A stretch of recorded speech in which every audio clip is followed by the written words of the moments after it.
আসসালামু আলাইকুম আরহামতুল্লাহি ওয়াবারাকাতুহু।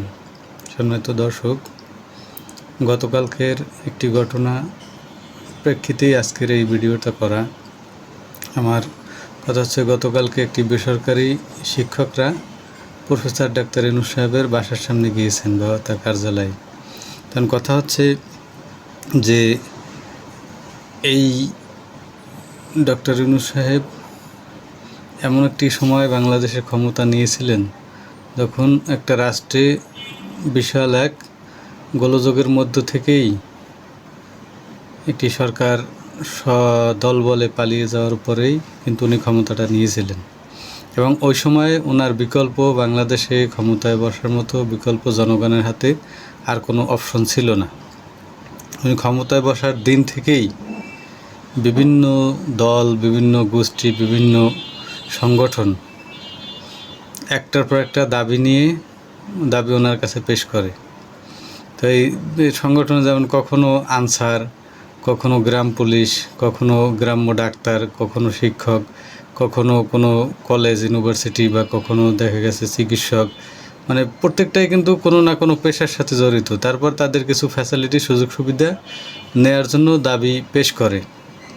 তখন আমি দাবির বিপক্ষে না, তার যৌক্তিক দাবি, প্রত্যেকটা যৌক্তিক দাবির পক্ষেই আমি একমত পোষণ করি। কিন্তু নিয়ম হলো যে আপনি দাবিটা কিভাবে দিবেন। দাবিটা কি আপনার যে কোনো দাবি আপনি করতেই পারেন। নিয়ম হলো আপনি দাবিটা হয়তো প্রেস ক্লাব বা কোনো একটি মুক্ত মঙ্গন বা কোনো মুক্ত জায়গায় আপনি একটি প্রোগ্রাম করবেন। প্রোগ্রাম করে ওখান থেকে আপনার প্রতিনিধি 4-5 জন গিয়ে হয়তো প্রধান উপদেষ্টার কার্যালয়ে একটা স্মারকলিপি পেশ করবেন, অথবা যে ডিসির মাধ্যমে আপনি প্রধান উপদেষ্টার কাছে একটা স্মারকলিপি পেশ করবেন। এটাই হচ্ছে দাবি দেওয়ার মূল নিয়ম। কিন্তু এইটা না করে ওনারা কী করলেন, সদল বলে বিশাল মিছিল সহকারে ওনারা চলে গেলেন প্রধান উপদেষ্টার বাসার কাছে বা বাসার সামনে। তো এরকম কি আদৌ যাওয়া যায় কি না, বা ইতিপূর্বে যে সমস্ত সরকার ছিল বা যে সমস্ত ছিল তাদের কাছে ওনারা এরকম দাবি দয়া তুলছেন কিনা।